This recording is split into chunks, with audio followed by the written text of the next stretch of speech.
He was once a good friend of mine.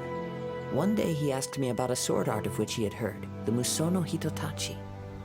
I told him it can only be witnessed when divine punishment is administered. It is the pinnacle of the Raiden Shogun's skill, a symbol of ultimate power. But he replied, there must be one who can withstand it. There will always be those who dare to brave the lightning's glow. Then, the Vision Hunt decree arrived. People's aspirations were stripped away as the Raiden Shogun began to construct her ideal of eternity. While I was fleeing from place to place, I heard that my friend had challenged the Vision Hunters to a duel before the throne. A solemn yet brutal challenge. The defeated face divine punishment, while the victors gain a second chance. Perhaps he thought he of all people should make a stand. Coming face to face with the Musono Hitotachi was all that he truly desired, after all.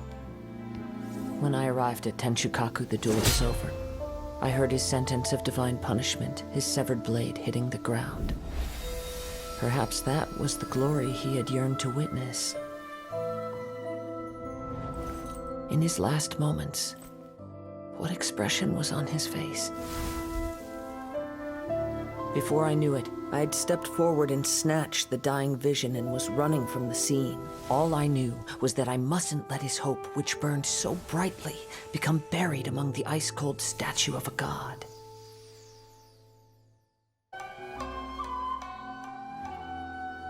Welcome to Tsukumomono Groceries. We've got everything you need. Can I help you find something? Or perhaps there's something you want to inquire about? Ah, so you're friends of Kurosawa, I take it? Perhaps you're here to pay off his debts. Whoa! Let's not get ahead of ourselves. We're just here to learn where they all came from. How did Kurosawa end up owing you so much money? Did he buy anything super expensive here? Let me think. Kurosawa would come regularly to purchase large quantities of foodstuffs. He'd always put the payment on his own account. However, the price of provisions began to skyrocket recently, and his salary was no longer enough to cover the cost. So, he started writing out IOUs to cover whatever he couldn't afford of the usual amount. So that's how he was getting those emergency provisions. But why did he have to purchase a usual amount? If the prices increased, couldn't he just buy less? Well, if you think about it, the citizens receiving the emergency provisions must have been carefully calculating how much they needed to sustain them each time. Kurosawa thought that it would be quite the disappointment for them if they found they didn't have enough, especially after such long and careful planning. So he deemed it necessary to take on the debt rather than let the people down. Wow. Kurosawa was purchasing all the emergency provisions at his own expense. And no one ever appreciated what he did. They just complained and held him accountable. People's attitudes will always reflect their circumstances. In the face of hardship, nobody cares to think twice. If you ask me, had Kurosawa told everyone the truth about the supplies from the start, then there wouldn't be such a severe backlash now. Of course, I'm sure there would still have been some unrest. What he was doing was truly a thankless deed. As for why he chose to spend his own money on emergency provisions and never tell anyone, I'm still not too clear myself. If you're still curious, why don't you go ask him yourself? I see. That reminds me, it seems that his vision was recently confiscated. Most unfortunate. If he doesn't clear the debt on his name, he'll have no choice but to sell that sword that is so dear to him. Sword? What sword? Oh, didn't he tell you? He possesses a very valuable blade. He's carried it for years now. I've asked him about its origins. He told me that it was a gift from his father, that it was too precious to sell. In hindsight, I regret that I never made an offer on it. Everything has its price, at least that's what I think. Why don't you ask him about the sword yourself? Perhaps it'll even provide you with the answers you're looking for. Oh, but before you go, if you would kindly settle today's bill. But we didn't buy anything!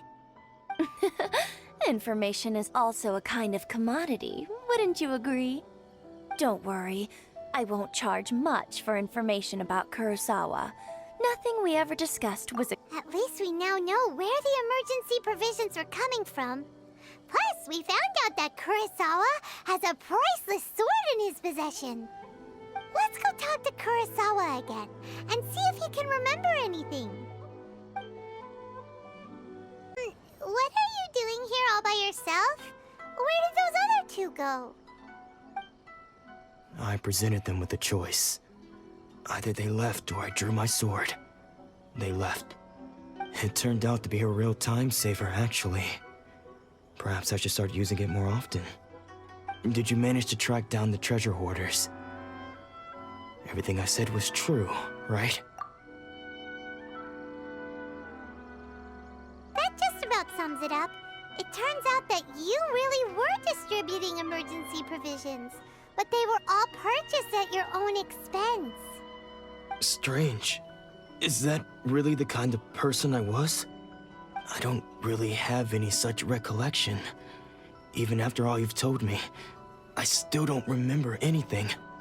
Why was I purchasing emergency provisions for everyone? And why would I put myself in such a difficult situation? I really don't understand. But I cannot deny that when I brandished my sword to scare those two away, I could sense that my body was somehow reluctant to— This sword was once wielded by my father. I remember once when I was young, I wanted to sneak out with the blade and show it off to the kids next door. My father ended up catching me in the act and scolded me severely. What did he say? I can't seem to remember that either. It would seem that I forgot many important things when my vision was taken from me. So many memories gone. Forever. No matter how hard I try to remember, all I can remember now is my father telling me that this blade bore his life's creed. Before he passed away, he placed the sword in my hands and said to me, "With this sword, you should..." Hey, if you look carefully, there seems to be some words engraved on the hilt. Can you recognize the words? Virtue and justice? Somehow those two words seem to explain everything now. Taking on seemingly endless debts to make others happy. I guess that must have been my greatest ambition after all. But what use are virtue and justice? I purchased the provisions for those in need. And look how things ended up. The Tenryo Commission seized my vision. And the very people I was so desperately trying to help refused to understand me. And the irony of all of it is, I somehow still felt sorry when threatening them with my blade. I'm incapable of being a good person, yet I'm equally unable to be bad. I don't know what to do with myself. Yet another troubled soul. When we get the chance, let's speak to Toma about Kurosawa's debt. The Yashiro Commission would surely help cover his expenses. In any case, we must never let him sell off that sword.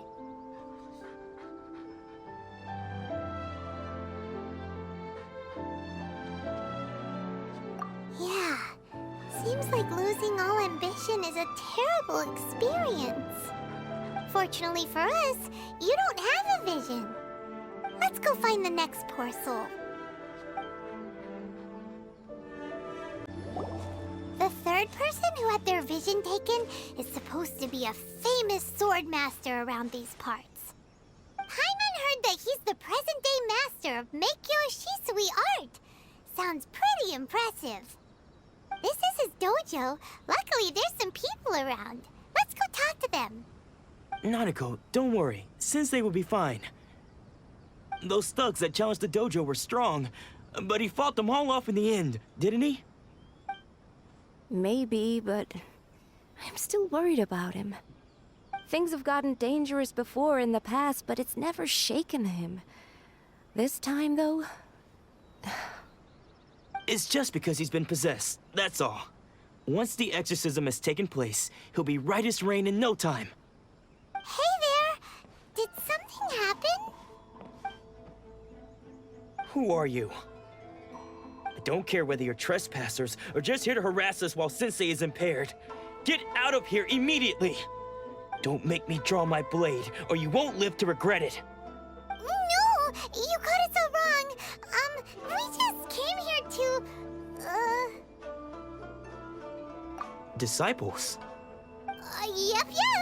We've heard all about the mighty master of Meikyo Shisui art. It's the whole reason we came all this way, to seek him out and ask him to train us.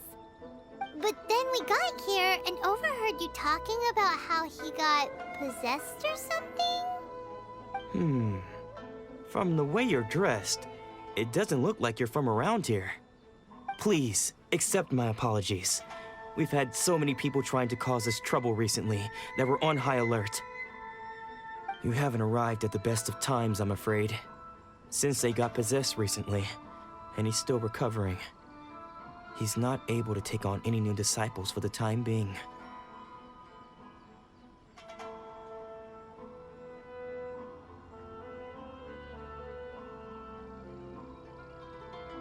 I see you are earnest in your pursuit.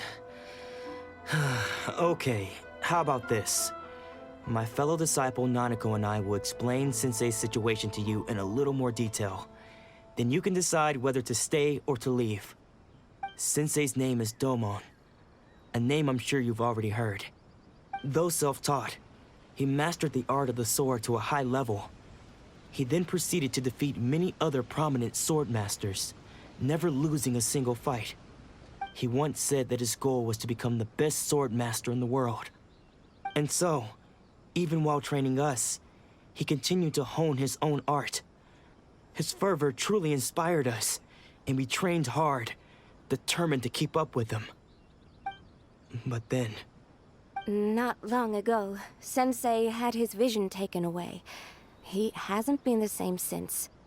He says the strangest things over and over, and he refuses to let us train. Junya and I have discussed it, and we both think that he's been possessed by an evil spirit. So we've asked the shrine maidens from the Grand Narukami Shrine to perform an exorcism. But if I'm honest, I still have my doubts over whether he'll completely recover. The Grand Narukami Shrine?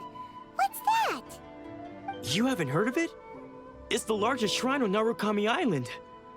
The head shrine maiden is reputed to have very close ties with the almighty Shogun herself. Not that we'd have any means of involving the head shrine maiden, of course. But even one of the ordinary shrine maidens from the Grand Narukami Shrine would have clear power and authority to perform an exorcism. So don't worry, Nanako. Sensei is going to be just fine. The exorcism will take place this evening. You're both more than welcome to come and watch if you're interested. So, losing your vision can cause possession? Guess we should come back this evening and see for ourselves. Shh. So you decided to come. It's a good thing you didn't arrive any earlier. You would have had to witness Sensei in one of his fits of madness. Just now, when Nanako was attending to him, she heard him whispering a few names to himself. When she asked him who the people were, he suddenly looked panic-stricken and pushed her away. It looked like he was in great distress. He was covering his ears and looking frantically around him with bloodshot eyes. All the while he kept calling those names. Some of them we knew, others we didn't recognize. but they all seemed to be the names of sword masters he had defeated in the past. One of them was Anzai. He used to be a fellow disciple of Sensei's, his senior, in fact. But Sensei defeated him in a duel many years ago, and he has been a wanderer ever since. Sensei wouldn't stop calling his name. Thankfully, the Shrine Maidens managed to subdue him, so the exorcism can finally continue. The ritual has now begun. All we can do is patiently await the result. Here's hoping Sensei will be back to his normal self very soon. Please, excuse me for a moment while I fetch some water. If he wakes up, he is sure to be thirsty.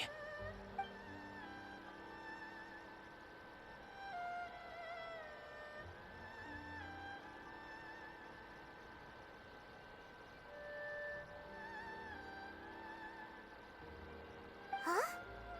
Who's that sneaking around? Uh-oh. Could they be here to mess up the exorcism? We won't let them get away with it. Come on, let's go after them.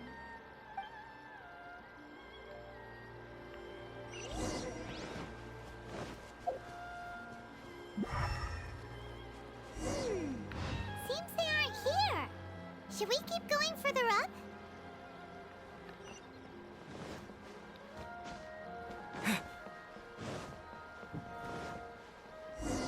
Is this definitely the right place?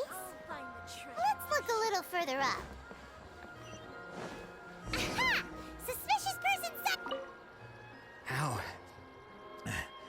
How did you catch up with me so quickly? Are you sure you're Domon's disciples? You move even quicker than he does. Unless... I guess it's been a few years. Maybe his skills have improved again. Excuse me? We're the ones asking the questions here. First off, who are you? And what are you doing sneaking around these parts? You seem like bad news, mister. Bad news? I'll have you know I trained side by side with Domon back in the day, long before you ever showed up. I don't care to talk about that time anymore. But if you must know, I am Domon's senior. His senior? Wait, that means you must be... Anzai? Yes, that's me. Because I don't wish to see Domon or anyone else associated with him ever again. When we were young, we trained under the same sword master, studying Mihoyo Shui art together. I had begun training 5 years before him, and everyone looked up to me as a steady and dependable older disciple. Practitioners of Mihoyo Shui art seek to achieve stillness of mind, freedom from all agitation. So the majority of disciples are indifferent to rank and reward. I was no exception. But Domon was different. The first thing he did when he joined was go straight to our sensei and ask him, with a beaming smile on his face, how to become the best in the world. Sensei scolded him and told him that the art of the sword should not be used for such vain ends. Sensei said that coveting the title of the best sword master, barely days into his training, showed that he had a fickle mind, and that this would impede him from ever mastering the blade. I thought so too at the time, but Domon began making swift progress in his training and even started catching up with me. Only then did I realize that it was Domon who had long since freed his mind from all agitation. He was consumed by his singular desire to become the best in the world. He sought nothing less than perfection in the art of the sword, and nothing could deter him from this goal, no matter what stood in his way. Sure sounds like he meant business. So how come you don't want to ever see him again? Because until he arrived, I was convinced that I would succeed our sensei as the master of Mihoyo Shui art. Of all the disciples, I was the most gifted. I had trained the longest. Everyone had high expectations from me. Domon's arrival changed everything. When we sparred, I lost not just the match, but my pride and my status too. I fled the dojo that day and never looked back. Later, I heard that he sparred with Sensei, too. Sensei was advanced in years by then, and unfortunately, that match used up every last ounce of energy in his body. After that, I wanted nothing further to do with him. Deep down, though, I still respected his mastery of the blade and his commitment to the art of the sword. So, when I heard rumors that he had lost his mind, my first reaction was to dismiss them as false. How could he, of all people, have lost his mind? His mind was the sharpest of them all. He had practiced Mihoyo Shisui art to perfection. I decided to quietly come and see if it were true. Then, to my complete astonishment, I heard him call my name. I thought mine was a name he had long since forgotten. So you see, I came here not to cause him any harm. I just wanted to see for myself. Okay, you've heard my story. You should get back now. The exorcism is probably finishing. Seems like we got it wrong this time. He wasn't here to mess up the exorcism at all. Still, Paimon's not sure we should bring him back with us. Let's go see how the exorcism's coming along. What? You're saying he isn't possessed? Does that mean he's just lost his mind? But how is that possible? No, I refuse to believe it. Something's clearly wrong. Nanako, please. Try not to get agitated. I am sorry. With what powers I have, I can find no sign of any malignant spirit having possessed Domon. But spirits may take a myriad of forms in this world, many of which I cannot claim to have witnessed myself. Thus, I dare not rule out possession with complete certainty. And all is certainly not lost, for I received word not long ago that Lady Yae has taken an interest in your sensei's case. Lady Yae? Is that the same Lady Yae that I think you mean? The head shrine maiden of the Grand Narukami Shrine? That's wonderful news! Then Sensei will be sure to recover. Correct. Lady Yae is most knowledgeable indeed, and has abundant experience in the exorcism of evil spirits and aversion of great calamities. I am unable to say for certain whether an evil spirit has possessed your sensei, but Lady Yae can give a conclusive verdict. Excuse me, Miss Inagi, but I must ask, should we prepare a greeting gift for Lady Yae? That won't be necessary. All that is required of you is your timely arrival at the Grand Narukami Shrine. Lady Yae does not like to be kept waiting. I must leave now, but we will meet soon at the shrine. I wish Domon a full and speedy recovery. Who'd have thought Lady Yae herself would have taken notice of our sensei's case? Do you mean to say that Sensei isn't renowned enough to deserve Lady Yae's attention? No, that's not what I meant at all. You misunderstand me. I just mean this is Lady Yae, the head shrine maiden. She has direct and close contact with the almighty Shogun herself. Anyway, you should join us too, tomorrow. Given that you've traveled all this way just to meet our sensei, we, the disciples of Mihoyo Shisui art, will do our best to help you. Sure! After all, everyone seems pretty excited about Lady Yae. We're curious to meet her too. Who knows? Maybe we'll be able to find out a thing or two about the Raiden Shogun from her.